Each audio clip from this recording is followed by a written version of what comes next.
Alrighty, we are a minute early for our live review today. That should say hosted by me, Brandon Wu. Hello, good to see ya. Wearing my Five Bowl shirt today.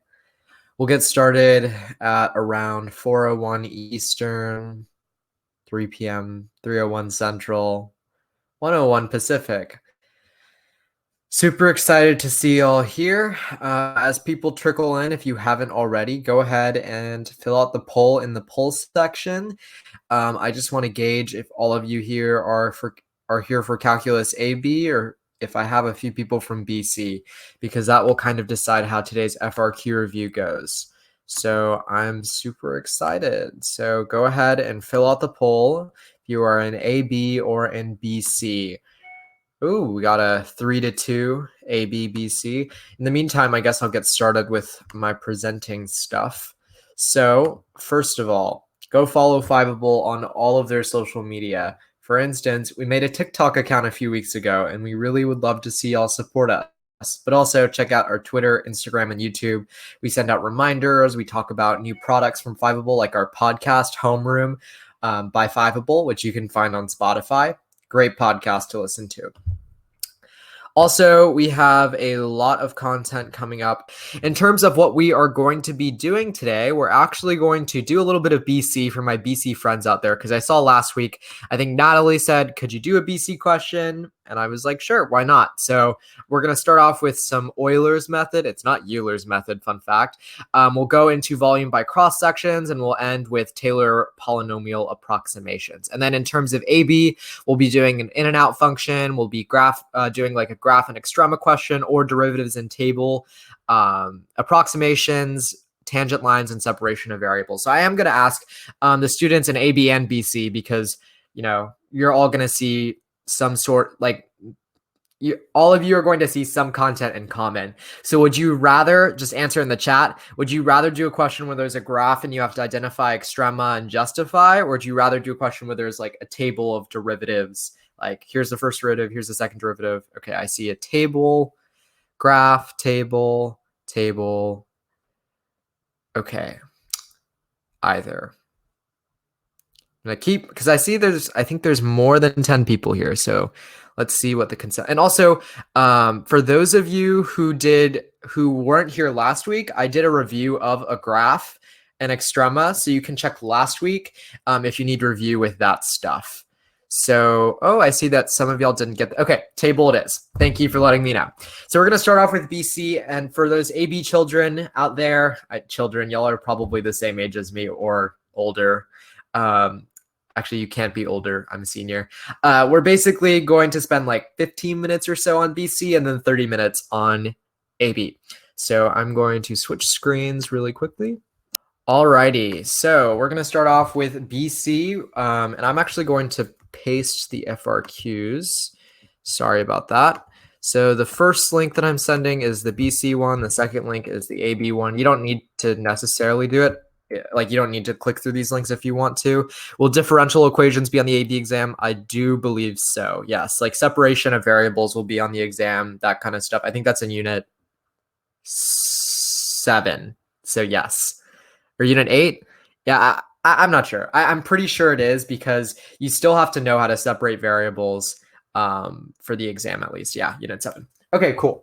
So for all of you BC children out there, you know that in the AB curriculum, it's our unit 1 through 6, plus the stuff like integration by parts, linear partial, is it integration by partial fractions, and this fantastic method called Euler's method, or Euler's method, however you pronounce it.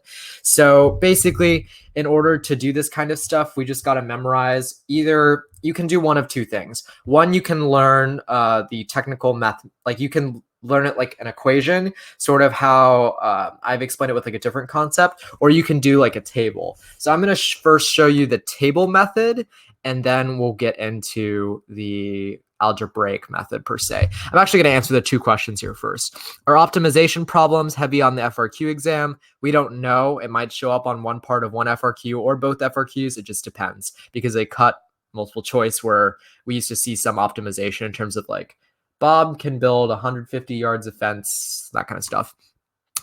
We should still expect in and out in problems. I don't know, Mr. Panda. I'm going to call you that. But there's a possibility they bring it back. I still think that the concepts on an in and out question are relevant to AB and BC. Jack asks, will volume be on the AB exam? No. Volume by cross sections, disk, washer method, all cut. So only the BC people have to deal with that. All right, let's start off with this differential equation and what we're going to be doing. So it says here that let y equals h of x be the particular solution to the given differential equation with h of 0 equals 2. And it says to use Euler's method starting at x equals 0 with two steps of equal size to approximate h of 1. So first we need to identify what those two steps of equal size are. And in this case, those steps are just going to be 0 to 1/2 to 1. That is our equal steps. And in terms of Euler's method, the way that I like to do it is I like to make a little quick chart. So my chart looks something like this. I have x comma y. I have dy dx equals whatever they give me. So in this case, it's x squared minus 1/2 y. And then I have delta x, which is the change in x, and then I have the change in y, which is just dy dx times delta x. And finally, I basically write x plus delta x, y plus delta y. This is the way that like Khan Academy teaches it too. It's the way that's most effective for me. So we start off with what they give us, which is 0, 2. And so then we just plug and chug into dy dx. So x squared is 0 squared minus 1/2 times y, which is 2. So that ultimately gives us a dy dx of -1. We know that our delta x is 1/2 because we're moving half steps up. And then we know that our delta y is just -1/2 because it's dy dx, this, times delta x. So then ultimately we add x plus delta x, y plus delta y. We get our new point is positive 1/2, 3/2, which is just 2 minus 2 subtracting 2 minus 1/2. So then we move on to the next part. So we have 1/2 comma 3/2. So then we plug this into dy dx. We get 1/2 squared minus 1/2 times 3/2. And we ultimately get, if I do this in my head, that's 1/4 minus 3/4. And that makes -1/2. So then we know that our delta x is still 1/2. We multiply, we get -1/4. And ultimately, we get that whenever we add 1/2 plus 1/2, we get 1. Whenever we add 3/2 plus -1/4, we get 5/4. So that is the way that I learned Euler's method. And so that would give me that h of 1 is equal to 1 comma 5/4. That's the way that I learned it. And so how did I get 1/2, 3/2? Basically, I added x plus delta x, y plus delta y. So that's Euler's method, at least the way that I've done it. The other way you can do this, and I'm going to quickly clear the board, is you can do it in kind of algebraically. So you can take, I didn't mean to clear the whole thing, but you can do like h of 1/2 because they gave us 0, comma 2, if I remember correctly. Yeah, 0, 2. You can do h of 1/2 is equal to h of 0 plus h prime of 0 times 1/2. So it's the same kind of concept in that you're starting off with the x, you're plugging in the 0 into it, and then that eventually gets you 2 plus -1/2 equals 3/2. So it's kind of the same thing. And then you plug it in again and you get 5/4. No, Euler's method will not be on the AP exam. All right, let's move on to the next part here. We're going to talk about the volume of a funnel with cross sections. Remember, this is BC only, so you don't need to worry about this if you are in AB. So in terms of this question, volume of this, we have this funnel here, which I did not put the drawing in, but I can sketch it out. It looks kind of like this. We know that this is the radius, and we know that this is the height. It's crooked, I know, but we'll get through it. So essentially, all we need to do here to find the volume is we need to do a lovely like just remembering how to find the volume in general. So we know that for volume, it has to do with pi r squared h, right? In terms of like cylinders and circles and things like that. So we're going to be doing something along those lines here. So first, I'm going to look at what it's asking for. We know that it's going from 0 to 10, and we know that we're using circular cross sections. We know that the radius of the funnel is r equals 1 over 20, 3 plus h squared. So what I would do in this instance is what I would basically find it. I would take the integral, and I would go from 0 to 10 as given in the question. I would put pi actually on the outside because the integral of pi is like it. You would move pi on the outside, as we know from our integration rules. And then we would basically take this radius here, which is 1 over 20 times 3 plus h squared. I would then make this in terms of, I would be finding the integral in terms of with respect to height. That's what you call it, dh. And then from here, once you square everything out, which is just your usual algebra, you get pi from the integral of 0 to 10 of, pi over 400, which is just 120 squared.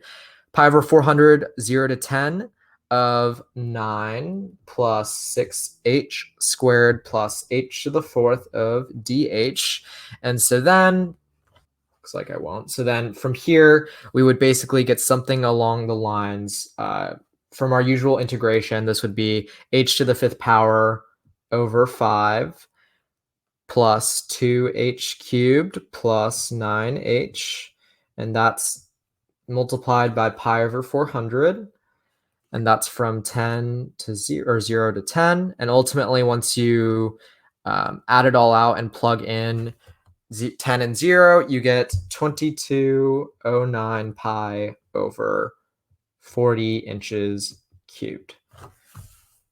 Very sort of confusing in terms of volume by cross sections, but if any of y'all have questions, let me know, especially those like 3 or 4 BC people who are out there. If not, I'll keep going. All right, I think we're good. Cool.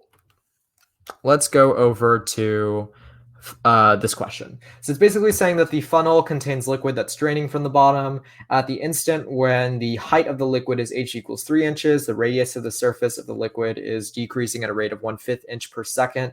This instant, what is the rate of change of the height of the liquid with respect to time? So this is related rates. And so this actually might fall under AB if I'm correct, because it's not. Okay, I might be silly then. So in terms of this question, it's just asking how, basically with one respect to what, how is this going to work? So basically what I think of it as is, I know it's dr over dt. That is basically the rate at which the radius is draining. So this is the radius rate. So radius rate is dr dt, and that is equal to, so basically I'm taking this r equals 1 over 20, 3 plus h squared, and I'm finding the derivative with respect to time. So I'm finding, basically I'm doing d of dt of r equals 1 over 20, 3 plus h squared. So once I find the derivative with respect to time, I'll get something like dr dt equals 1 over 20 times 2h through our usual fun stuff. And then this is chain rule, h squared with respect to time. So dh dt of h squared would get you 2h times dh over dt. Yeah, I think it can be AB. Yeah, I was like, I thought I was going crazy. So this does apply to AB people out there. So I'm actually going, does everyone sort of get where I'm going right now? I know I'm a little bit out of it, but do y'all sort of get the process? Okay, then I'll start over. So let's start from the beginning. So they gave us this, they tell us that the radius is given by r equals 1 over 20 of 3 plus h squared. So we know that r, the radius, is 1 over 20, 3 plus h squared. So what is it asking for us to find? What is the question asking? Just answer in the chat. What are we looking for? dH dt. Yeah, so we're finding basically the change of height of the liquid with respect to time. So we don't know dH dt. Whoops. What do we know? What have they given us, and what is given? What is given and what is the numeric value? H equals 3, okay. And what else? dr dt equals 1 over 5. Good job. So we have our lovely, lovely values of, we're looking for dH dt. We know H equals 3. We know dr dt equals 1 over 5. So basically what we're going to do is we're going to try and put this R function in term. We need to get to dH dt somehow. And the way we do that is by finding the derivative with respect to time of this function. So what is d of dt of R? What does that get us? D of dt, the derivative of R with respect to time. Yeah, dr over dt. Yep. And then when we take the derivative with respect to time of this part, what do we end up getting? What does the 10 mean at the beginning? What do you mean? I don't see a 10. I don't think so. Oh, 0 less than h less than 10. That's just saying that, yeah, it's just a restriction in terms of height. In this instance, that doesn't matter because we're not touching it right now. Okay, so someone answered 1 over 10 times h plus 3. That is close, but it's not quite it, Kung Flu Panda, Mr. Panda. And that's because if we think about it like this 1 over 20 would be like on the outside. So we don't touch the 1 over 20, and we can treat this 3 plus h squared almost like 3. We can kind of treat it like a chain rule, and that it's like h squared. So I see 1 over 10, 3 plus h times dh over dt. Okay.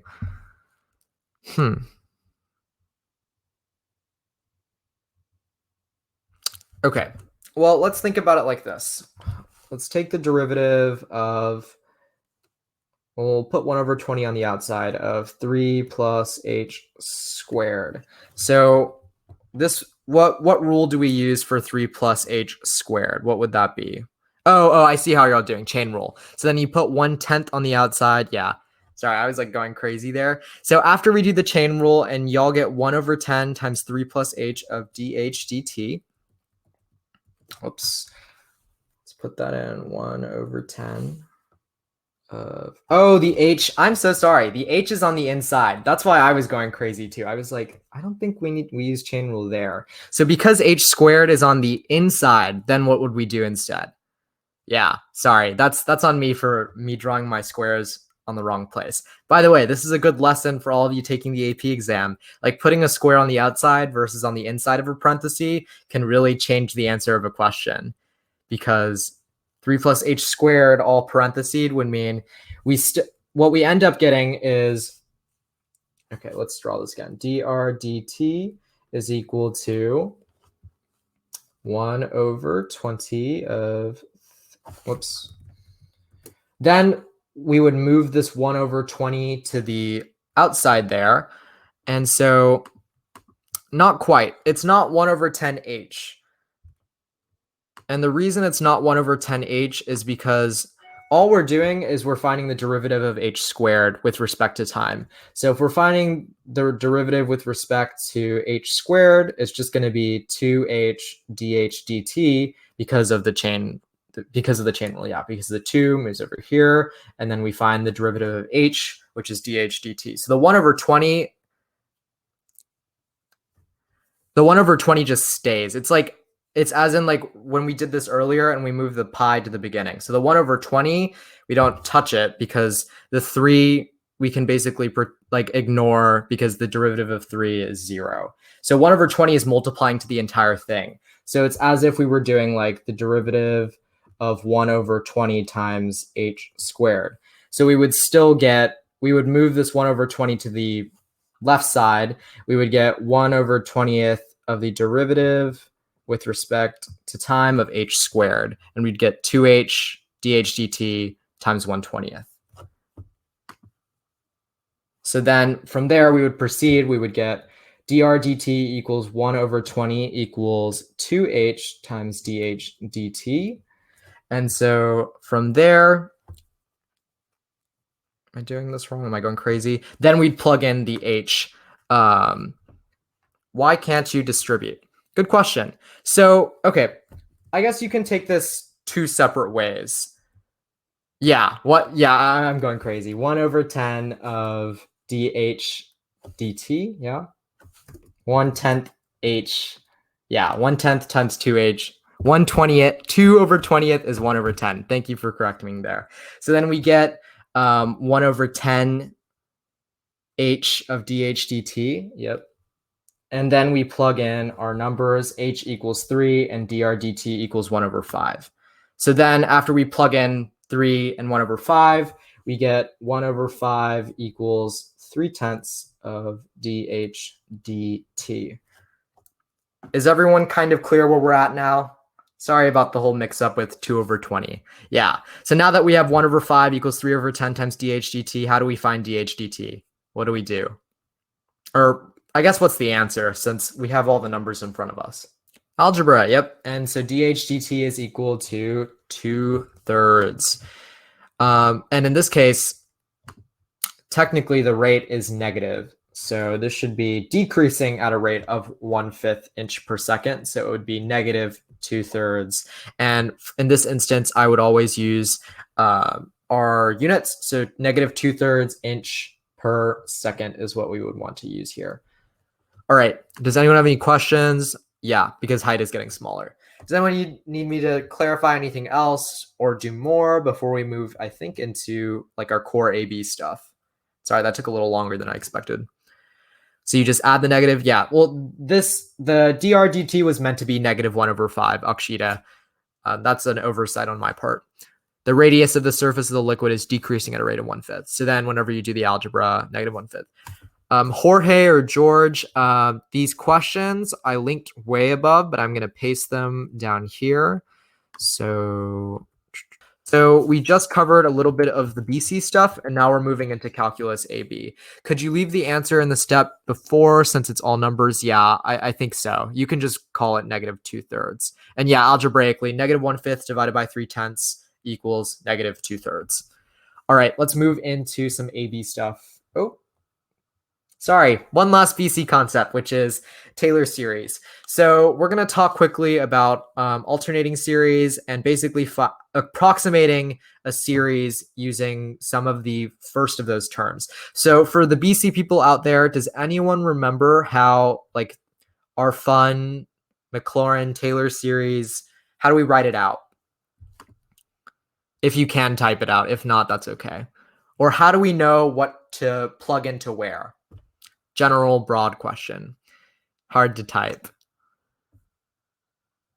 Okay, well, what I would do is I would basically look at what we have to, sorry, this is an alternating series.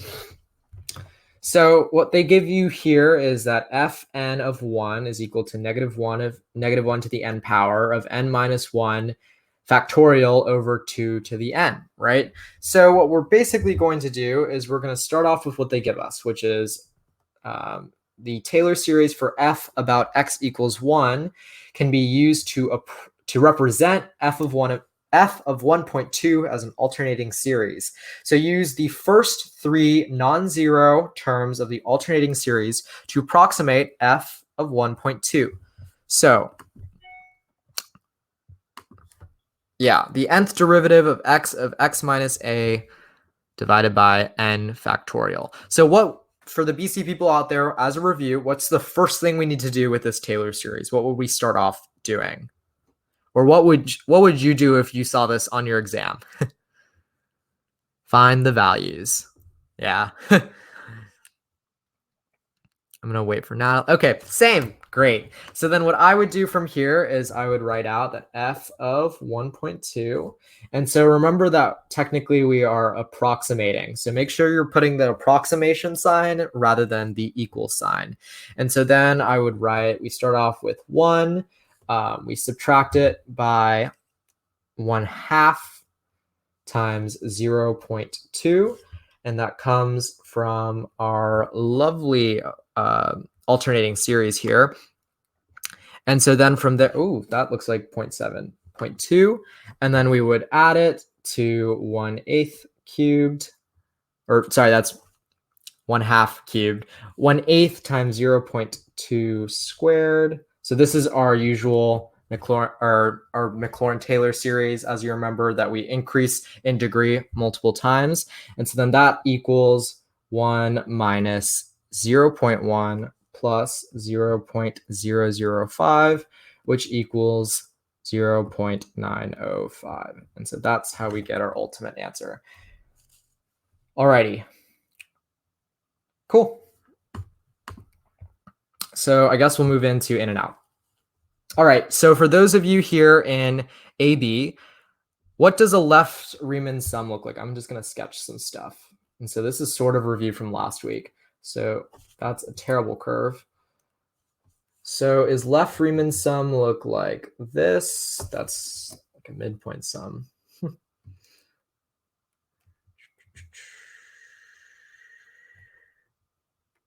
Or does it look like this?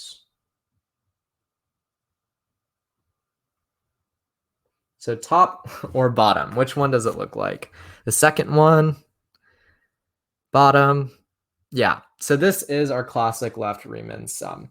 So what I like to do for these kinds of questions is just to make sure that I don't accidentally do like a right Riemann sum, I like to sketch it out quickly, and then I do the actual algebra for part B. So what I would do is this is 0, this is 1340, this is 1190, this is 950, or that's way too fast. This is 1340, this is 1190, 950, 740, 700. So it looks like this. So then our left Riemann sum would start here, and it would be an over approximation, overestimate, as you can see here. So go down like that. So that's our left Riemann sum using that far left point. And so then what I would do from there is I would calculate the actual like area values. So for part B, for number 1, for an in and out, I would start off. So what do we need to use, an integral or a derivative for Riemann sums? This one you shouldn't mess up. Integral. And what integral would we specifically be using? The integral from what to what?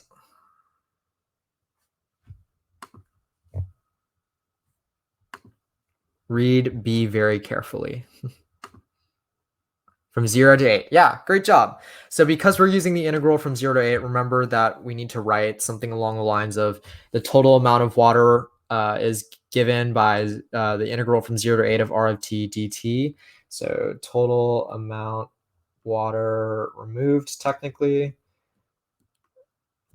that's equal to the integral of 0 to 8 r of t dt. And so then our Riemann sum would just use those left values. So we would do our length here, which is 1, times our height here, technically, which is 1340. So we have 1340 times 1. And then we would add it to 1190 times 2, et cetera, et cetera. And then eventually we would get 8,050 liters. So then notice, it doesn't say just to find the Riemann sum. It says that you also need to answer if it's an overestimate or an underestimate and to give an answer. So the total would be for all the water, not the amount removed. Yeah, and so you don't add the initial amount. Thanks for answering in the chat, y'all. Appreciate y'all a lot. Yeah, it's only asking us to estimate the total amount of water removed. So it's just us taking the function of r of t and finding the integral. Yeah, so it's an overestimate, but why is it an overestimate? So this kind of comes into handy for next week's live stream, next Monday at 9 p.m. Eastern. Can you use concavity as an explanation? Technically, yes, but there's a much easier yes. And Natalie gave a really good answer there, that the function is decreasing and you're using a left Riemann sum. And so in that instance, I think that would just be enough to get credit on the AP exam to say that you're using a left Riemann sum and it's a decreasing function. That will justify as to why it's an over-under estimate. Okay, now let's do part C. So it says use your answer from part B to find an estimate of the total amount of water in the tank to the nearest liter. So what's our function for total amount of water? What would that look like? Does anyone know? You're still confused about B? Okay, Akshita. So what it's asking for is a left Riemann sum with the 4 subintervals indicated by the table to estimate the total amount of water removed. So we're taking the total amount of water removed function. Yep. And I see someone already answered for part C. I'm just going to quickly go over part B. All we're doing is we're taking R of t, which is a rate function, and we're finding the amount of water, which means we have to find the integral. And so we're finding the integral from 0 to 8 by using Riemann sums, because there's a chart here. So because it's a left Riemann sum, we always use the leftmost like height, I would say. So it would be 1340 here times 1. And then we would do 1190 times 1. And then we would just, or 1190, sorry, times 2, because it goes from 1 to 3. That's a 2 difference. And then we would do 950 times 3, 740 times 2. And so then you would get 8,050 liters. And so that's the amount of water that's removed. And then it says, is it an over-under estimate? It's an over-estimate because it's a left Riemann sum and a decreasing function. So for part C, yeah, I see a lot of good answers here. We see it's just added minus removed. Yeah, it's added minus removed, but just remember you also have to include that initial function. So yeah, it is 50,000. And in this instance, it would be 50,000 liters of water plus the amount of water that's added, which is the integral from 0 to 8 of w of t dt. And that's subtracted by technically the integral of r of t, but we already calculated that that is 8,050. And so then to find the integral from 0 to 8 of w of t, I think this question on the AP exam, you'd get a calculator. So for those of you who have a calculator right in front of you, can you tell me what the integral from 0 to 8 is using this function right here of 2000 e to the negative t squared all over 20? Can you go over C again? Yeah, I will. So yeah. Okay, so it's asking for total amount of water, and total amount of water is always the amount of water that's added minus the amount of water that's removed. And obviously we're finding the integral of the rate to find the amount of water that's coming in and the number of water that's coming out. So the first thing we just have to understand is that we have to integrate the w of t function, which is the in function, and we have to integrate the out function, which is r of t. And so we do in minus out, the integral of in minus the integral of out. And also we have to keep in mind that there is an initial condition, that at the start, it's not at 0 liters, it's at 50,000 liters, Anika. So we start at 50,000 liters, we add some water, and we subtract some water. So that's what we're doing today. So we have 50,000 plus the from the integral from 0 to 8 of w of t dt minus 8,050. Okay, Perla, you said you keep getting 8,110. That might be from R of t. And remember, we're using the overestimate of the Riemann sum from part B of R of t in the yeah. So make sure you use W of t in this instance. And yeah, you would get 12,589 if you add the 7,589 of the integral plus, and that should say, shouldn't it be 50,000 plus 7,830? Okay, so that would, what's the final answer that y'all end up getting? I guess I'll just ask that because I think a lot of y'all are at certain parts of the mathematics process. Okay, so Perla got 49,726. Akshita got a negative number. What else? Gonna wait because I don't want to spoil. Kung Flu got 45,49. I'm just asking for the final answer here. And make sure you're including 50,000. And if you can't see that clear enough, I don't know if I can zoom or not. Nope, doesn't look like it. I'll type it out here in the chat. It's 2,000 times e to the negative t squared all over t squared over 20. Sorry, so t squared over 20. And okay, I see a few of you got 49,786, and that is the correct answer. So what you should have gotten from your calculator is 50,000 plus the integral of 0 to 8 of w of t dt. That's around 7836 or so, 7836.2-ish. And so then you add 50,000, subtract from 8050, and you get 49,786. So I think here, this is just a calculator question. So what you would do is the 8050 part of the integral, that's the out function. And we calculated the 8050 right over here from part B. So what you plug into your calculator should be 50,000 plus I have a T-Inspire, but for those of you who use like other TI calculators, it should be in the realm of menu, calculus, integral, and then it'd be the integral from 0 to 8 of 2000 times e to the negative t squared divided by 20 with respect to dt. And then we would subtract. Yeah, that works too. 50,000 minus 8050 plus the integral. And that should get you 49,786.2. I don't think you can see that because it's flipped.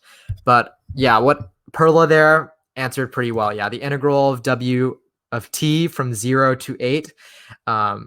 Basically 50,000 minus 8050 plus the integral. That works. So that should get you a final answer, as I said earlier, of 49,786. And worst comes to worst, y'all, on the real AP exam, I think you can even use like Desmos, which should get you an answer. Although if you have a calculator, that's probably preferred. All right, I don't want to spend too long on this in and out question, so I'm going to keep it moving. So let's go to 1D here for time 0 less than or equal to t less than or equal to 8. Oh, I got a question here. Why isn't the 8050 part of the integral? Because remember, it's the integral of w of t minus the integral of r of t. Yeah, and we already, whoa, that's an ugly r. The integral of r of t, and we already know the integral of r of t, that's 8050. So we plug that in place of the integral of r of t. Caitlin, I'm not too sure about that. I thought you could. That's what I heard, that you can use online calculators, but talk to your AP teachers just to make sure, because they might have gotten new information from like coordinators and stuff. Yeah. Okay. So let's look at part D here. It asks, is there a time of t when the rate at which water is pumped into the tank is the same as the rate at which water is removed from the tank? So what would we need to find, broadly speaking? Yeah, and also Texas Instruments has given out has like online software for free calculators. When w of t is equal to r of t, and how else could we write that? W of t is equal to r of t. There's another way we can do this. Anyone know? Yes, the difference equals 0. Great job. And that's something you'll use in statistics if you're going to take that class. So w of t minus r of t is equal to 0. So we basically need to find when it equals 0. So insofar that is true, how is there a time t when the rate at which water is pumped into the tank is the same as the rate at which, and yes, sorry, this is an IVT question. And so good job, Perla. Thank you for noticing that. In terms of the IVT, what do we need to prove in order for IVT to be true? It needs to be continuous. Good job. And we need to show something else for the intermediate value theorem, find endpoints. So what I would do if I were taking this, I would write something along basically I would have to prove that w of 0 minus r of 0 is basically, it goes from greater than 0 to less than 0. That's the only way that I can show that at some point they equal each other. So then I would write something along the lines of w of 0 minus r of 0 is greater than 0, and then w of 8 minus r of 8 is less than 0. So that means that at that point, there has to be a point where they equal 0. So then you can say something like, I'm just going to type this because I'm a terrible, terrible, terrible writer. Differentiables for MVT, yes. How would you identify if it's a continuous function? I thought it was, oh, I guess it's not given. So technically you can use a limit, but I think in this case, just saying that it's continuous would be enough on the exam. So you can say like the intermediate value theorem. I'm about to paste it in. Okay, so then I think you can see that there. Yeah. So if it's differentiable, I think you can assume that it's continuous. And then, yeah, you can look at, thank you, Kung Fu, for that. And so then you can say something like the IVT guarantees at least, misspelled, one time t from 0 less than t less than 8, for which W of t minus R of t equals 0. And at this value of t, the rate at which water is pumped into the tank is the same at the rate at which water is removed from the tank.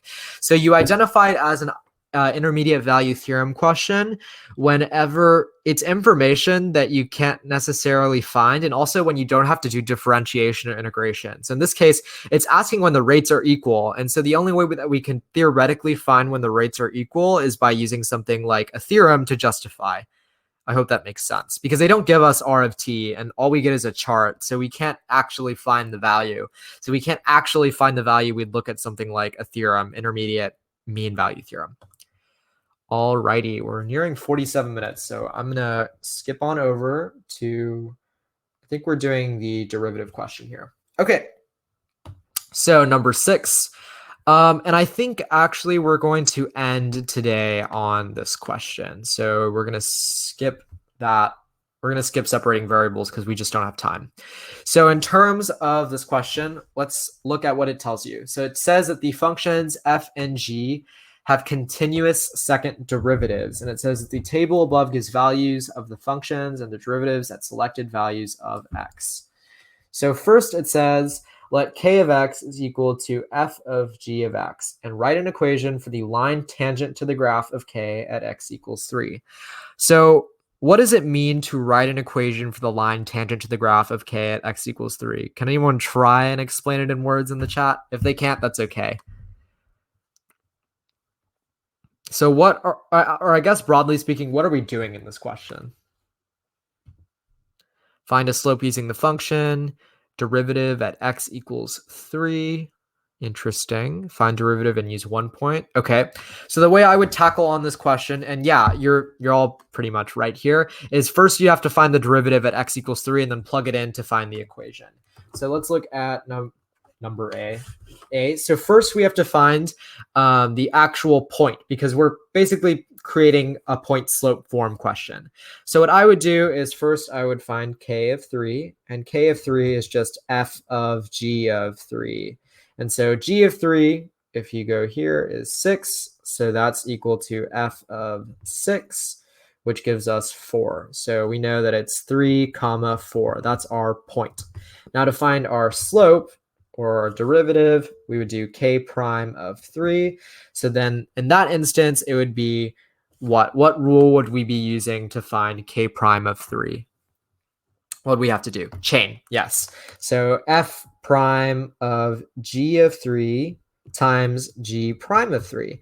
And so then when we do f prime of 3, times f prime of g of 3 times g prime of 3. So first of all, g of 3, once again, is 6. So f prime of 6 times g prime of 3, f prime of 6 times g prime of 3. F prime of 6 is 5, and g prime of 3, g prime of 3 is 2. So we know that our slope is equal to 10. So then we just set it up. Sorry that I wrote diagonal here. A would look something like y minus 4 is equal to 10 times x minus 3. And this would be technically more correct. You can move the 4 over to the right side if you like. Yes. So this would be enough. And this is what I meant earlier when I said that you can leave answers unsimplified, because let's say you accidentally distributed wrong and you got a wrong y equals mx plus b, then you would get the question marked wrong. Okay. So I'm going to erase all of this work for part A and we'll start on part B. So before I start on part B here, what does it mean? How exactly would we find h prime of 1? What would we need to do? Or what rule in calculus would apply here? All right, quotient rule. And you can either say like the little saying, it has to do with lows and highs and D's, or you can write it out algebraically. What's the way we remember the quotient rule? Low D high, high D low, and then low low, or low squared, whatever. Yeah, so the way I remember it, or the way I memorized it was, in this case, it would be G prime F minus F prime G all over F squared, if I'm correct there. So yeah, G prime low D high, high D low. Yeah, okay. So then we would basically plug in, we would put in one every, instead of like, it'd be G prime of 1 times F of 1. So G prime of 1 times F of 1 minus G of 1 times F prime of 1 all over F of 1 squared. And so I'm not going to bother doing all the algebra out. Can y'all plug it in the chat what you get as your answer in terms of this setup? So I got negative 1.5. How about everyone else? What are y'all getting?